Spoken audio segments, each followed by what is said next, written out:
Tell me a little bit about your career as a Denver police officer, homicide detective. Well, I went to law school for a year, hated that as a young man, and ended up joining the Denver Police Department in 1962.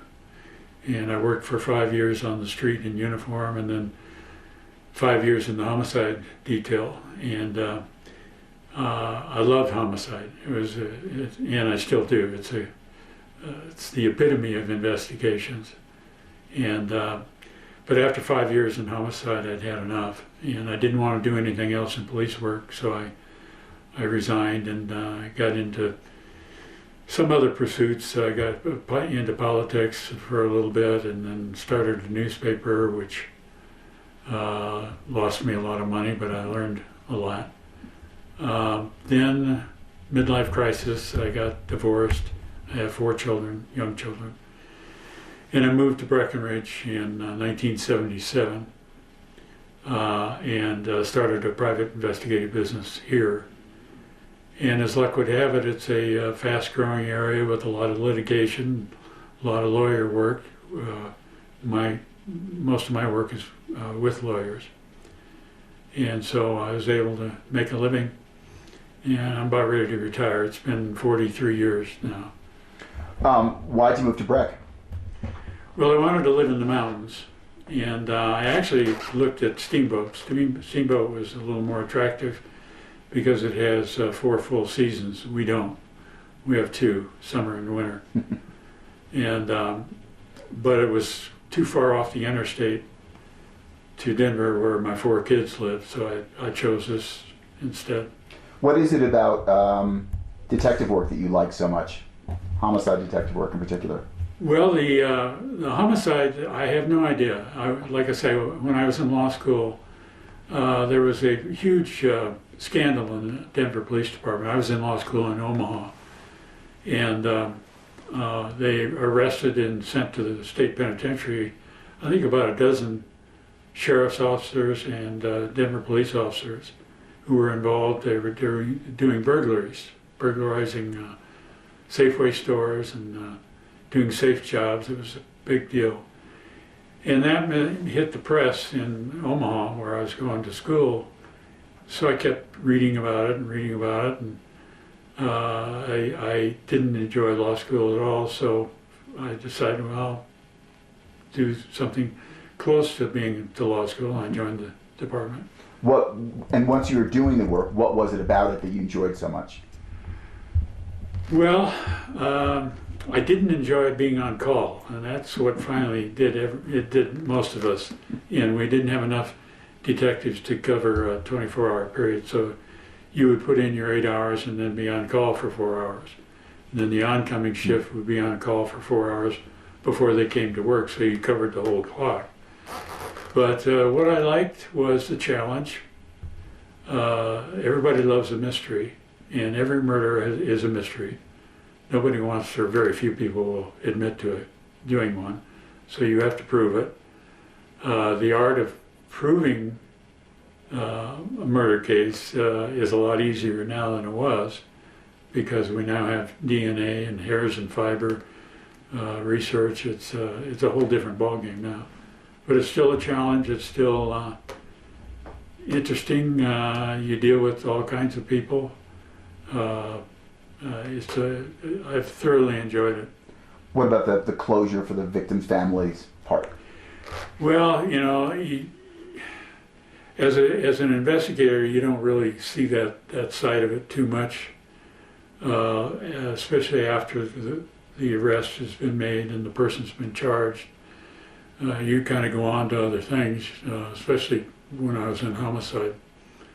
And so the families, you didn't have a lot of contact except for during. And yeah, obviously they're distraught, they're concerned, they have all kinds of issues that they feel should be looked at or investigated. Some of them are valid, some of them are just a waste of time, but you can't tell them that, of course. You try to be as comforting as you can, because nobody expects their loved one to be murdered. I mean, we all know we're not going to get off this planet alive, but to be killed suddenly like that, and sometimes for absolutely no reason, is very difficult for anybody to handle. Was there a case from your Denver days that you remember in particular, a high profile one or one that meant a lot to you? Many of them, yeah. A couple of murder for hire cases were very interesting. Some we knew that the murder had occurred, and we were pretty sure who did it, but we didn't have a body to go to court with, and eventually we did in 2 or 3 cases that I can think of. After 3 or 4 years, finally somebody stumbled on the skeleton, and we were able to file cases that we knew needed to be filed. The typical barroom brawl, murder, homicide, they're difficult to prosecute and to investigate because nobody wants to get involved. So they're not a lot of fun. I mean, they can be like pulling teeth. Were some of your cases in the newspaper at the time? Oh yeah. Well, actually, the papers, Denver then, we averaged almost 100 actual murders a year. Wow. And I think it's about half that now. And the city is still the same size as it was then. So we did double the work that is occurring now. And not only did we investigate murders, but we investigated any questionable death. Mm-hmm. Suicides, accidental, unknown, everything but traffic deaths unless there was intent involved. All right, so let's skip ahead to this one. How did you get involved in the deaths of these 2 young women 39 years ago? Well, as I say, I got here in '76, so I was here when it happened, which was 1982. And by the time it happened, I was well into my private investigative business. And I remember reading about it in the 2 local newspapers that we had and hearing about it. You know, what I heard about and read about, I can remember distinctly thinking, man, am I glad I'm not doing this anymore, because you could tell it was an extremely difficult case. What little bit I knew about it then. And pretty much by then had the same attitude that I'd had it with homicide investigation. It was too stressful and I needed to do something else. And let's see, it was in 1989, so 7 years after it happened. I happened to be in the Justice Center here, and I ran into a Summit County Sheriff's detective who had been assigned to the case, and he'd been working it since 1984. And we got to talking, and I just said, "How's it going with that murder case?" And he said that we're about ready to put it on the shelf. And I said, he said, "Would you take a look at it?" And I said, "Sure, I'll take the case books home." There were 2 5-inch case books at that time. There's over 50 now. So I took the 2 case books home, and I don't remember going to bed. Whatever fire had gone out was reignited, and I've been involved in it ever since. And back then, what we did is I contracted with the parents of Annette Schnee, the younger of the 2 girls, as a private investigator at $1 a year.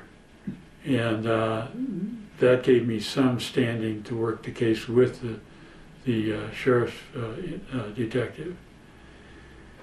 When he retired in 1999, we lost any authority either one of us had really to investigate. So we approached and by that time we learned that there was DNA in this case. And that was a big boost. We convinced the district attorney over in Park County to take jurisdiction of the case, which he should have from the beginning, because that's where both bodies were found, and most likely were both killed in Park County. And so he started a task force out of the district attorney's office, and the retired detective Richard Eaton and me were assigned as special investigators. So that gave us authority from 1999, 1999 on. And that helped a lot, because dealing with law enforcement agencies as a private investigator, they are very reluctant to give out any information.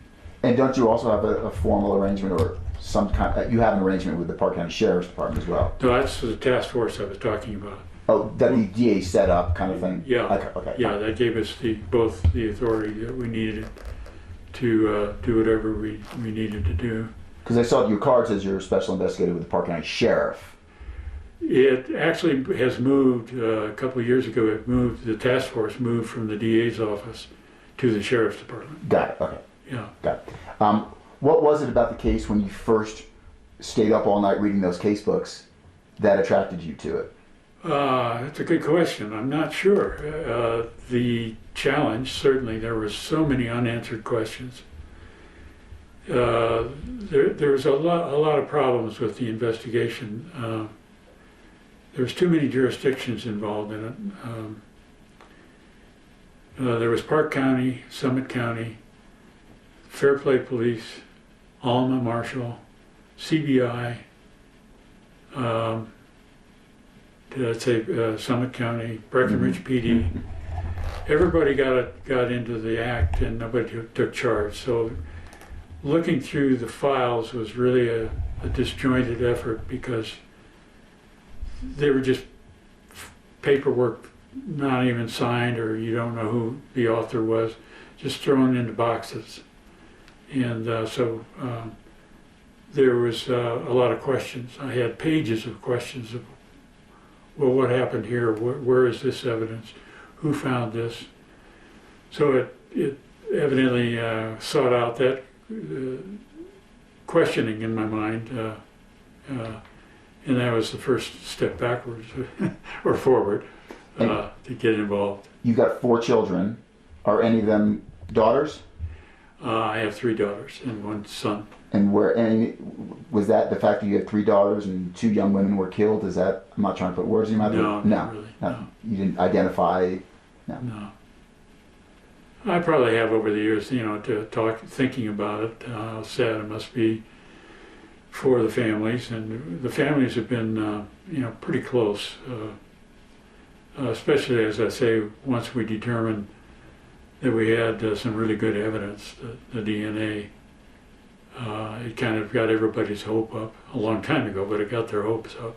So you had the $1 a year arrangement with one of the families. Did you have a relationship at all with the other family? Not in that regard, no. But did you gotten to know both the families well? I got to know the family, Annette Schnee's family, probably a little bit better. And she's the one. She would come out here every year in January from Sioux City, Iowa, where she lived. That's where Annette Schnee was from. And the mother would come out here every year on the date of the death, January the 6th, and spend about 3 or 4 days just trying to find out what we were up to, what was going on. So she took an active interest in it from the beginning. The other family, as far as I know, did not. They were, just trying to put it behind themselves, I guess, and move on. So you didn't have a personal relationship with the other family at all? Well, I knew who they were. We talked a couple of times. And then we, on occasion, got together for TV filming. The case has been featured on 3 television programs. So the first one was in 1992, Unsolved Mysteries. There was leads that came out of that showing that gave us work for about 5 years. There was a lot of people called in with good information. Then I think in 2006, the Discovery Channel featured the deaths on a very different approach. They had 2 psychics who had a history of being helpful to the FBI. Came out here and took a look at it. We took them around to the location of where the bodies were found. They got to look at the evidence, which was mostly clothing belonging to the 2 women. And then in 2012, it was 2012 or 2016, I can't remember which, Paula Zahn, who has a program called On the Case, they featured this case again. And each time it was shown nationwide, we got all kinds of tips, some really good, some worth a lot of work, and some not so good. This case has is very personal for you, I gather, or not? No, I guess it depends on what you mean by personal. I was not on a vengeance, seeking vengeance, or I was just trying to do a professional job and solve it. I just meant you got to know the families. Yes. In that way, I don't mean personal vendetta, but no. Personal. You developed a connection to the families, and maybe, just that. Yeah. How would you describe your relationship with at least the Annette Shanice family? Well, with the mom, very good, very close. We talked a lot. She would send me Christmas cards. I would send her birthday cards and Christmas cards.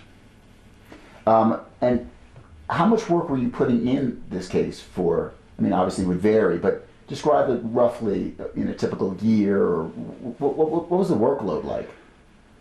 Well, probably I did some work on it almost every day. Either just trying to make sense of my notes from the day before and keep them in a report that's readable. A lot of office work that normally I wouldn't have to do, but I did in this case because I was the only one. So I'd say, every day did something. Some days more than others. We traveled in response to some leads that we got from the Unsolved Mysteries. We traveled up to Montana and then to Idaho and Wyoming, looking at other serial killers. Probably every day did something. That's incredible. Well, it isn't at the time, because it's like waking up every day. You get up and you go through your day, and you go to bed and wait for another one. And that was kind of this one. I get up and work on the things that I was getting paid to do, and then work on this case. And then, as I said, in 1996, with the advent of DNA technology becoming an investigative tool, we had all of our evidence, which is mostly clothing of the girls, plus their belongings that they carried in their backpacks. All that stuff in the backpacks had been thrown out along the road over a 22-mile area on 2 different roads over in Park County and in Summit County too. So we took all of our evidence and had it examined, and we knew that one of the pieces of evidence was a right wool glove that belonged to Bobby Joe Oberholzer. That was found about 20 miles away from where her body was, along with her backpack had been thrown off on the side of the road. And that, along with the backpack was a bloody glove and a cigarette butt. And so we had the only test you could do back in the 80s on blood was type. Mm-hmm. The type blood on the glove was the same as the victim's, same as Bobby Joy. And she had bled quite a bit from her gunshot wounds to the chest. So it was assumed it was probably her blood.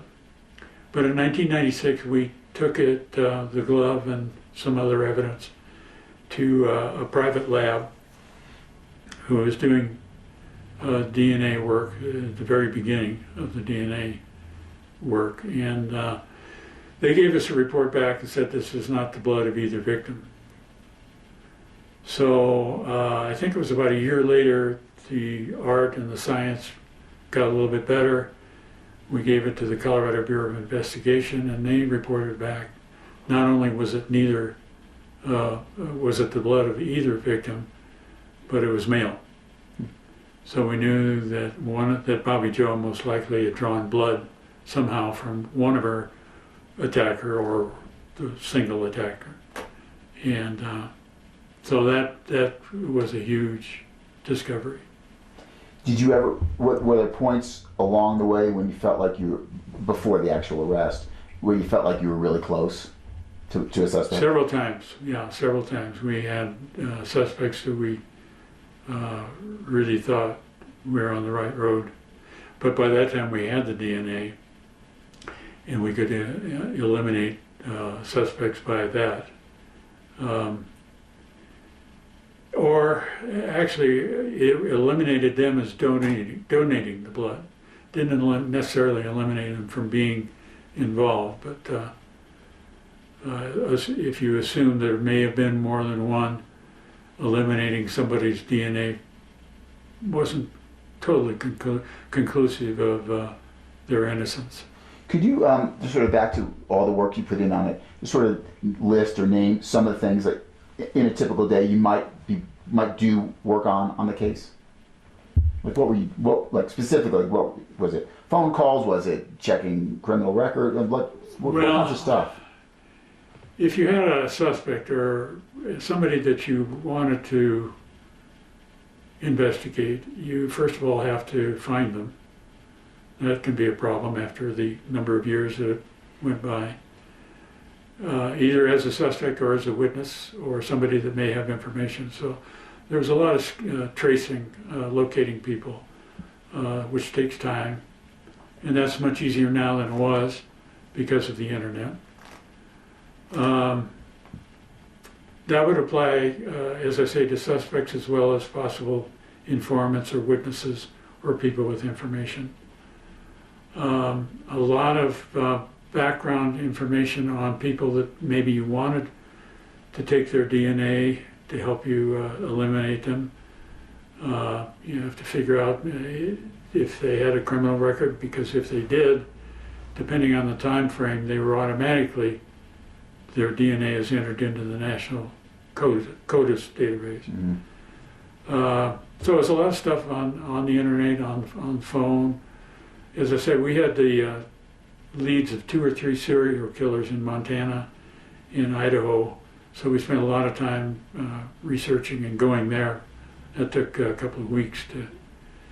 We even had Interpol get involved and the British police because we needed to get DNA from a family member of a person who had died but became a suspect. And he was, we didn't have his DNA, so we had to get it through the family. There was a lot of that, probably a dozen or so or more cases of trying to get familiar DNA so that you could eliminate a member of the family. Was Alan Phillips ever a suspect over the years before he was actually arrested? I can't tell you anything about that, okay. Sorry. That's okay. When did the case really start coming together that would lead to the arrest? Well, again, it kind of depends on what you mean by getting together.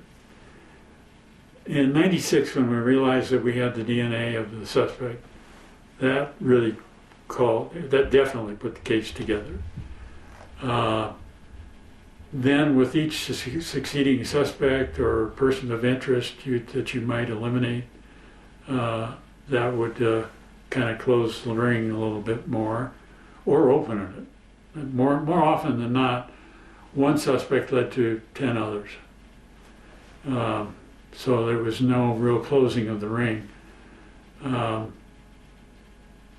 So it was, it didn't, within the last 2 years, when we started doing the ancestral and genetic research, that really made things narrow down quite a bit in one way. But in another way, it opened up, going through thousands of people in family trees. Our DNA researcher Joan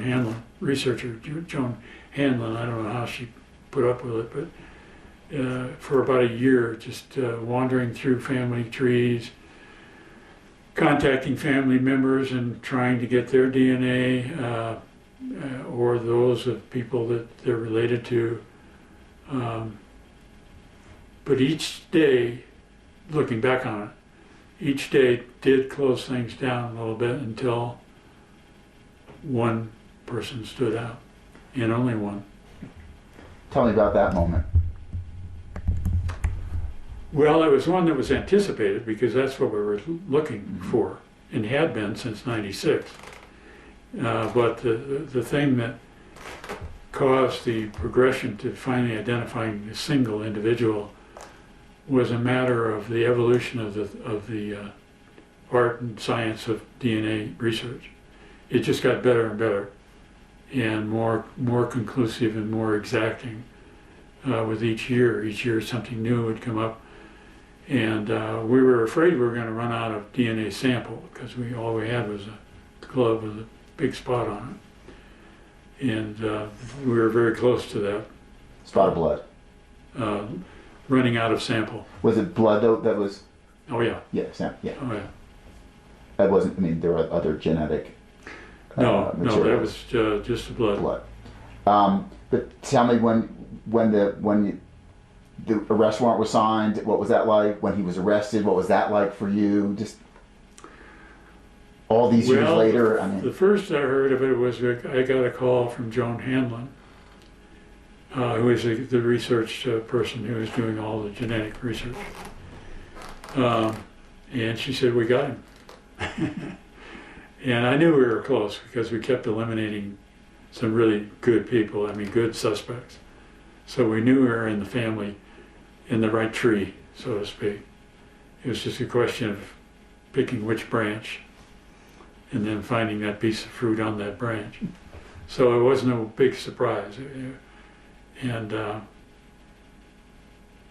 still kind of dealing with it. It's great sense of comfort that it's concluded. It's not really, because there's other things going on now that just getting the case together to go to trial is a real job. But everybody who had worked on the case over the years, it was phenomenal. I had calls from people that, I've lived here for 40 plus years, and people that I haven't seen in 20 were sending me cards and phone messages, and something I thought I would never see. It's quite a rewarding experience, really. Do you remember? I mean, can you describe those feelings when she said, "We got him"?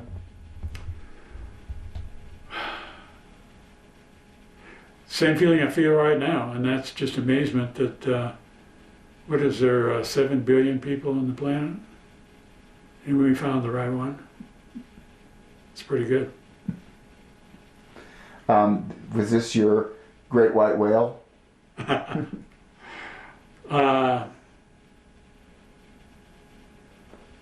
Probably, I would think it had to be, but over a period of time, the routine of doing the work kind of overtook the dream of solving it. You just took the job as it happened every day. And that's what really kept it going. It was not only the DNA evidence, and I've had a lot of murders that I didn't solve when I worked in Denver. A lot of times it's because you just didn't have the time. You get a murder, you can't work on it down there for 32 years. You're lucky to work on it for 3 or 4 days. So the routine of working on it kind of overtook the mystique of maybe solving it. It was always there, but sometimes it seemed so remote, but yet each day you had things that as a professional you really had to do. You had to tend to it, even though you knew it probably wasn't going to go anywhere and lead to any good, but you couldn't just leave it. As a good investigator, you couldn't leave it. And that just kept going every day, almost every day for 32 years. Now, I know there's still much work left to be done to get the case to go to trial, but has there been any letdown for you? No. Are you like the dog who finally caught the car? Been too busy. Too busy to get down on, but I know what you're talking about. I think about maybe when it's all done, the trial's over and everything, probably time for me to find something else to do. Do you think this is your last murder case? I wouldn't say that. I said that once before and I was wrong. So I'm 81 years old though. I need to, if there's anything else out there to do, I probably ought to sign up for it pretty quick. And then I think lastly, I think this is my last. Did you have conversation? You've spoken to the families, I assume, after? Oh yeah. And what was that like? That was very gut-wrenching all around for everybody because it was such a shock and such a hard thing for them to. I mean, it wasn't a release for anybody that I could tell. It was just it recreated the misery of having to think about it again and deal with it again. But now it did have an added element, which is you know who did it or who is accused of doing it. And so particularly Eileen Franklin, who is Annette's mom, she's in her 80s. And she's been a trooper and a strong individual. And this one had quite an impact on her, definitely did. Were those emotional conversations? Very, yeah. A lot of relief, but a lot of sorrow, revisited. And then, I know you can't talk about Phillips at all, but the fact it does appear that he never really left the general area where the crimes happened. That's pretty unusual, right? In your experience? The killer will continue to live where he's committed it. I'd say, half and half. Mm-hmm. You would think if I had done something like that, I'd be long gone. But in this case, it didn't appear to be the case. And then, are there any thoughts about him that you would like to share? I don't have much thought about him at all, any more than I did any of the other suspects that we worked on. I feel for his family. I think if it was me that was arrested, what the impact would be on my family. Be devastating. And so I have a lot of sorrow for the people that love him. But as far as he's concerned, in my opinion, he's on his own. He's going to have to stand trial and deal with this, after avoiding it for all these years. He's now going to have to deal with it. And what would you like to see happen to him? Don't care. I wouldn't want to see the death penalty. I'm against the death penalty. I used to be for it, but I don't see it anymore as I've gotten older. And he's 70 years old, so he's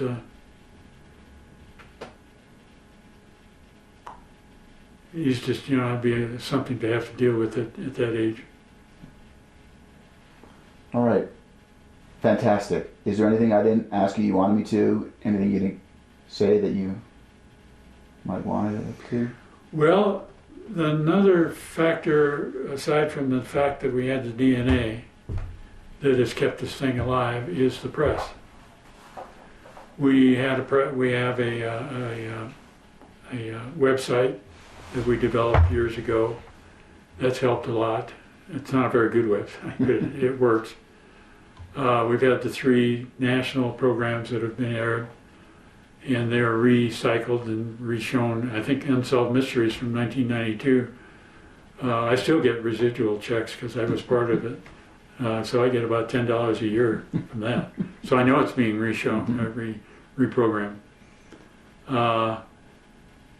And then we have presented a PowerPoint presentation numerous times to law enforcement agencies, district attorney conventions, coroners conventions. So just keeping it in the view of the public at large has gone a long way to keep it going.